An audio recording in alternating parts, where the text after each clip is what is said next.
नमस्ते प्यारे बच्चों, आज हम बात कर रहे हैं कक्षा 9वीं की। 9वीं स्पर्श हिंदी।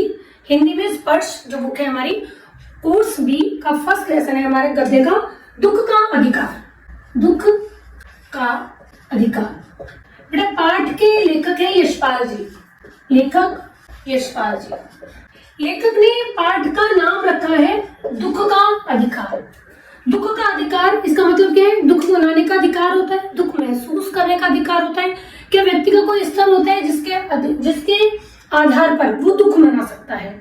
तो लेखक पाठ को स्टार्ट कैसे करते हैं? वो कहते हैं कि पोशाक मतलब ड्रेस व्यक्ति को विभिन्न श्रेणियों में बांट देती है, तो समाज में उसका अधिकार, उसका दर्जा निश्चित करती है। कभी कभी तो ऐसा भी होता है कि वो पोशाक हमारे लिए अनेक बंद दरवाजे खोल देती है। अगर मैं बंद दरवाजे की मैं बात करूं तो मेरे हिसाब से तो शायद लेखक ये कहना चाह रहे हैं कि अगर हम बाई चांस किसी होटल में खाना खाने के लिए जा रहे हैं, हमने बहुत ही गंदे से कपड़े पहने हुए हैं, फटे पुराने कपड़े पहने हुए हैं, जेब में पैसा खूब है, फटे पुराने कपड़े पहने हुए हैं और हम अंदर घुसने की कोशिश करें तो दरबार हमें अंदर घुसने नहीं देगा। लेकिन मैं जाना नहीं चाह रही हूँ, गेट दरवाजे पर खड़ी हूँ, है ना, और लेकिन मैंने बहुत अच्छे कपड़े पहने हुए हैं, जेब में मेरे कुछ नहीं है लेकिन कपड़े मैंने बहुत अच्छे पहने हुए हैं, तो दरबार न केवल मेरे लिए दरवाजा खोलेगा बल्कि सिर भी झुकाएगा, मुझे स्वागत करके अंदर ही बुलाने की कोशिश करेगा। तो पोशाक हमारे लिए अनेक बंद दरवाजे खोल देती है। लेखक कहते हैं कभी कभी इस पोशाक के चक्कर में बहुत समस्याएं भी पैदा हो जाती हैं। कैसे समस्याएं पैदा हो जाती हैं कि हम अपने से निचले स्तर के व्यक्ति की अनुभूति को, उसकी परेशानी को समझने की कोशिश करते हैं, लेकिन पोशाक व्यवधान बन जाती है, रुकावट बन जाती है, बाधा बन जाती है। तो लेखक के साथ ऐसा क्या हुआ कि लेखक हमें ये बताना चाह रहे हैं कि मेरी पोशाक, शायद उनकी पोशाक भी उनके लिए रुकावट बन गई। वो अपने से नीचे स्तर के किसी व्यक्ति की शायद मदद करना चाह रहे थे, लेकिन पोशाक ने उन्हें ऐसा करने से रोक दिया।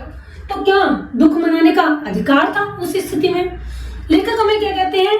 लेखक कहते हैं कि ये ऐसे ही है जैसे अगर कोई पतंग कट गई है, वो पतंग क्या होती है, हवा उसको एकदम से नीचे नहीं आने देती, धीरे धीरे धीरे धीरे धीरे लहराती हुई पतंग नीचे आती है। ऐसे ही हम निचले स्तर के किसी व्यक्ति की अगर मदद करना भी चाहते हैं तो धीरे धीरे धीरे धीरे करके नीचे झुकते हैं, हम एकदम से उसकी मदद के लिए तैयार नहीं हो जाते हैं। अब इसका लेखक क्या कहना चाहते हैं?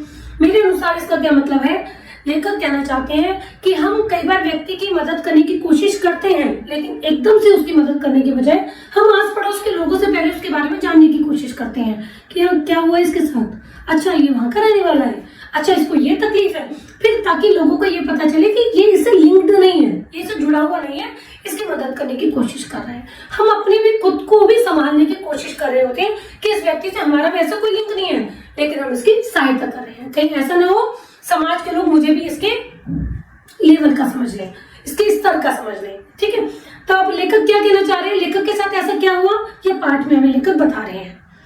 पड़ोस में बैठी हुई थी एक महिला, सड़क पर बैठी हुई थी एक अधेड़ उम्र की महिला। अधेड़ उम्र की महिला से बेटा क्या मतलब है? एक ढलती उम्र की। ढलती उम्र की अगर मैं वर्ड का मतलब निकालूं तो अधेड़ का मतलब है आधी उम्र की। अगर किसी 100 की उम्र मान के चले तो लगभग 50-52 के आसपास की महिला है। 50 आसपास की महिला की बुढ़िया कहा है लेखक ने उनको। 50 आसपास अधेड़ उम्र की औरत बुढ़िया सड़क पर बैठे डलिया मतलब टोकरी में खरबूजे लेकर बैठी हुई है और फफक कर रो रही है। खरबूजे लेकर बैठी है, इसका मतलब खरबूजे बेचना चाहती है, लेकिन आसपास के लोग उस पास से गुजर रहे हैं, लेकिन वो खरीदे कैसे उसे? क्योंकि वो तो घुटनों में मुंह छुपाए फफक कर रोई जा रही है। कैसे पता लगे कि ये खरबूजे बेचने के लिए बैठी है या वैसे ही बैठी हुई है? लेखक कहते हैं कि मेरे मन में एक अनुभूति, मेरे मन में एक इच्छा जागृत हुई कि मैं इसके दुख को जानने की कोशिश करूं, इसके साथ ऐसा क्या हुआ है कि ये ऐसा इतनी परेशान क्यों है, रो क्यों रही है। तो मैंने अपने पास पड़ोस के लोगों से उसके बारे में जानने की कोशिश की, लेकिन उससे पहले मैंने देखा कि लोग उसके बारे में तरह तरह की बातें बना रहे हैं। कैसे तरह तरह की बातें बना रहे हैं? एक आदमी ने घृणा मतलब नफरत से दूसरी तरफ थूकते हुए कहा, क्या जमाना आ गया है, जवान बेटे को मरे हुए तेरा अभी एक दिन भी नहीं बीता और ये यहाँ का दुकान लगाकर बैठी है। कमाल है, लोग ऐसा क्यों बोल रहे हैं? दूसरी तरफ मैंने देखा कि दाढ़ी खुजाते हुए एक व्यक्ति ने बोला, अरे जैसी नियत होती है ना अल्लाह वैसी ही बरकत देता है। तीसरे व्यक्ति को मैंने देखा, तीसरा व्यक्ति दिया सलाई मतलब माचिस की तिल्ली से अपना कान खुजाते हुए कहता है, अरे क्या अंधेर मचा रखा है, इनके लिए धर्म ईमान का कोई मतलब नहीं, ये रोटी के टुकड़े पर जान देते हैं। इनके लिए बेटा बेटी, खसम लुगाई, धर्म ईमान सब रोटी का टुकड़ा है। चौथा व्यक्ति परचूने की दुकान पर बैठा हुआ लाला, वो भी, उसने भी कमी नहीं छोड़ी, उसने भी उसके बारे में बातें बनाई। क्या बातें बनाई? वो क्या कहता है कि कमाल है, कैसे लोग हैं, इनके लिए खुद के जिए मरे का कोई मतलब नहीं है, लेकिन दूसरे के धर्म ईमान का तो ध्यान रखना चाहिए। जवान बेटे के मरने पर 13 दिन का सूतक होता है। बेटा इसके बारे में आगे बताती हूँ, 13 दिन का सूतक से क्या मतलब है। जवान बेटे के मरने पर 13 दिन का सूतक होता है। लोग इसके आसपास से निकल कर जा रहे हैं, उनको क्या पता कि इसका जवान बेटा मर चुका है। कोई इसके हाथ के खरबूजे खा लेगा तो इसका धर्म ईमान क्या रह जाएगा, क्या अंधेर मचा रखा है। तो लेखक कहते हैं कि किसी भी धर्म के व्यक्ति ने, किसी भी वर्ग के व्यक्ति ने, किसी भी जात के व्यक्ति ने उस पर व्यंग करने में कमी नहीं छोड़ी। जिसका जवान बेटा मरा है उसके ऊपर ऐसे क्या मुसीबत आ पड़ी है कि वो खरबूजे आके यहाँ बेच रही है। सूतक, सूतक से मतलब है 13 दिन का, सूतक से मतलब है बेटा 13 दिन का एक घर में पूजा पाठ का कर्म करना, कि अगर जिसके घर में कोई व्यक्ति एक्सपायर हुआ है, कोई व्यक्ति गुजर चुका है, तो क्या होगा, उसके घर में पूजा पाठ के 13 दिन के नियम चलते हैं। ठीक है, 13 दिन तक शांति पाठ होते हैं, 13 दिन तक कुछ नियमों को फॉलो किया जाता है। उसके बाद 12 दिन के बाद 13 दिन के बाद ब्राह्मण भोज होता है, हवन होता है, फिर व्यक्ति अपने रूटीन के काम में लगता है। वो लेखक कहते हैं लेकिन इसके ऊपर ऐसी क्या मुसीबत आ पड़ी है कि इसने इन सारे नियमों को नहीं माना। तो पास पड़ोस के लोगों से मैं पूछने के लिए गया कि ऐसा क्या हुआ। पास पड़ोस के लोगों से मुझे पूछने पर पता चला कि इसका जवान बेटा, जो कि 23 साल का था, 23 वर्ष का जवान बेटा, जिसका नाम क्या है, भगवाना, 23 वर्ष का जवान बेटा भगवाना सांप के डसने के कारण मर गया। सांप के डसने के कारण, सांप के डसने से कैसे मर गया। बुढ़िया को जो जवान बेटा था, भगवाना था, एक अकेला बेटा है जो काम करने वाला है, घर का खर्चा चलाने वाला है। वो क्या करता था, शहर की 1.5 बीघा जमीन पर, कितने बीघा जमीन पर बेटा, 1.5 बीघा जमीन पर कचियारी करके, कचियारी कहते हैं फलों की खेती को, कचियारी करके घर का खर्चा चलाता था। कचियारी करके यानी कि फलों की खेती करके क्या करता था, घर का खर्चा चलाता था। क्या करता, अपनी जमीन पर जाता, वहां पर फलों को चुगता, वहां पे खरबूजों को चुनता और शहर में आकर बेच देता था। कभी कभी माँ भी उसकी इस काम में मदद किया करती थी। कभी माँ टोकरी में खरबूजे लेकर बेच दिया करती थी, कभी भगवान बेच दिया करता था। एक दिन अचानक क्या हुआ, मुंह अंधेरे निकल पड़ा खरबूजे चुनने के लिए। मुंह अंधेरे का मतलब होता है बेटा जब किसी का मुंह भी दिखाई ना दे, इतना अंधेरा है, अर्ली मॉर्निंग, ठीक है, सुबह 3:30 बजे 4 बजे का टाइम। चल दिया शहर में फलों की खेती जो की हुई है खरबूजे चुनने के लिए। पहुंचा, वहां पर मेड़ जो थी वो गीली थी। मेड़ होते हैं बेटा, चारों तरफ से मेड़ बना दी जाती है ताकि पानी बाहर ना निकले, ठीक है, पानी रुका रहे। तो जो मेड़ थी, मेड़ गीली थी। अब मेड़, उसने गीली मेड़ पे पैर टिका तो उसको लगा कि मेड़ गीली है, इसलिए पैर ऐसा फील हो रहा है कि मेड़ पर पैर टिका हुआ है, जबकि उसका पैर मेड़ पे नहीं टिका था, उसका पैर सांप पे टिका था। सांप का पे जैसे ही पैर टिका, सांप ने उसको डस लिया और सांप के डसते ही उसका बदन काला पड़ गया। जैसे ही बुढ़िया को पता चला, बुढ़िया बावली हो गई। बावली होकर ओझे को बुला ली। यहाँ पर बेटा इसके बारे में बताया है कि पुराने समय की रूढ़िवादी जो सोच थी कि पुराने लोग क्या करते थे कि डॉक्टर के पास ट्रीटमेंट कराने के बजाय ओझे को बुला के लाई। ठीक है, बुढ़िया ओझे को बुला के लाई। ओझे ने क्या किया, झाड़ फूक की। झाड़ फूक करने के बाद नाग देवता की पूजा कराई। नाग देवता की पूजा करानी है तो दान दक्षिणा भी चाहिए। दान दक्षिणा में घर का जितना भी अनाज था वो सारा का सारा उठ गया। बहू है, पोता पोती है, भगवाना के बेटा बेटी है, वो भगवाना से लिपट कर खूब रोए, लेकिन भगवाना एक बार सोया फिर दोबारा नहीं उठा।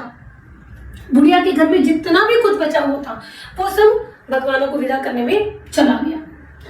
अब भगवाना तो चला गया, लेकिन घर कौन देखेगा। अच्छा, एक और बात कमाल की है लेखक ने जो कही है, ये बात बहुत हृदय स्पर्शी है, मुझे बहुत हृदय स्पर्शी लगी।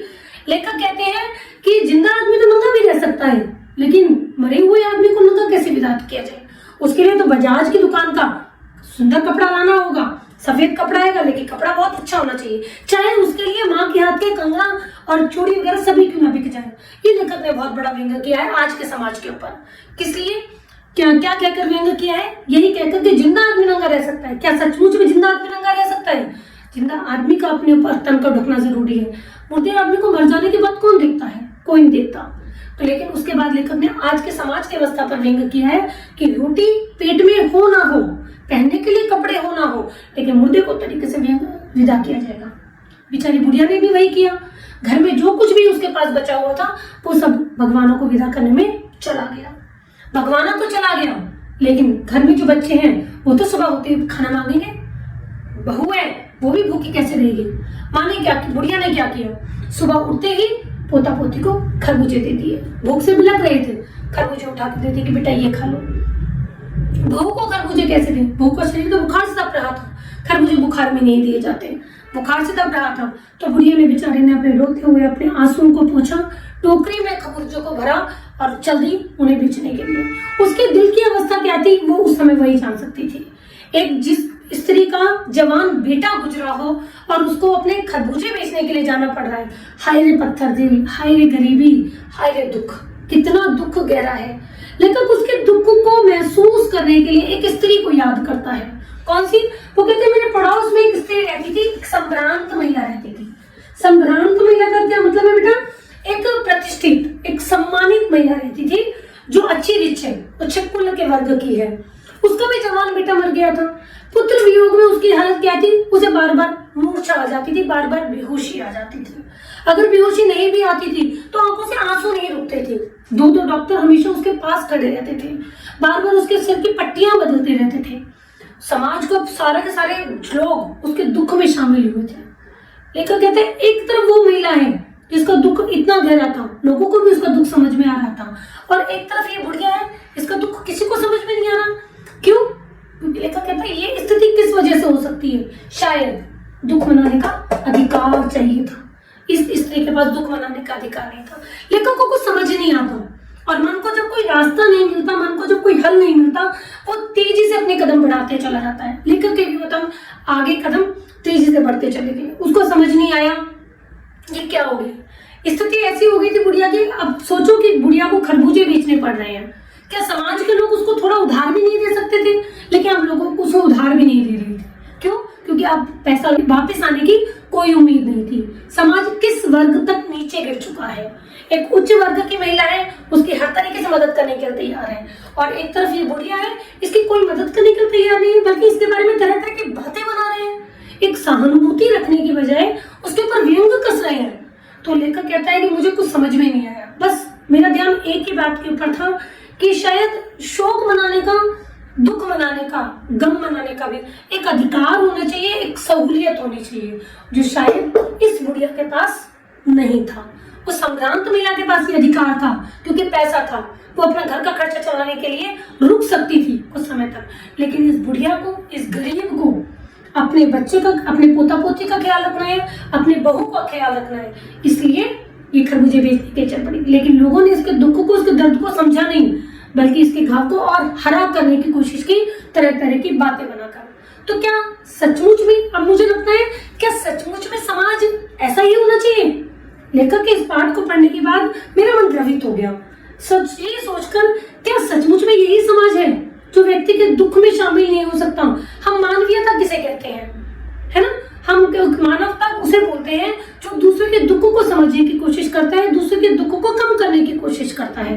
लेकिन लेखक के पाठ को, इस पाठ को पढ़ने के बाद मुझे लगा कि शायद उस समय लोगों के मन में उस बुढ़िया के प्रति किसी तरह की मानवीयता की कोई भावना थी ही नहीं। और आज मुझे अपनी दादी की भी एक बात याद आ रही है कि वो मुझसे कहा करती थी कि बेटा खाओ अपनी पसंद का, लेकिन कपड़े पहनो दूसरों की पसंद के। तो शायद बुढ़िया के पास भी अगर अच्छे कपड़े होते तो समाज के लोग उसके दुख को, तकलीफ को समझने की कोशिश कर रहे होते, क्योंकि कपड़े जब दूसरे की पसंद के पहने जाते हैं, सामने वाला हमें उसी आधार पर, उसी नजर से देख रहा होता है। तो ये था हमारा बेटा आज का पाठ, दुख का अधिकार, यशपाल जी का लिखा हुआ। पाठ के प्रश्न उत्तर हम नेक्स्ट वीडियो में डिस्कस करेंगे। आशा करती हूँ पाठ आपको समझ में आ गया होगा। जल्दी मिलते हैं नेक्स्ट पाठ।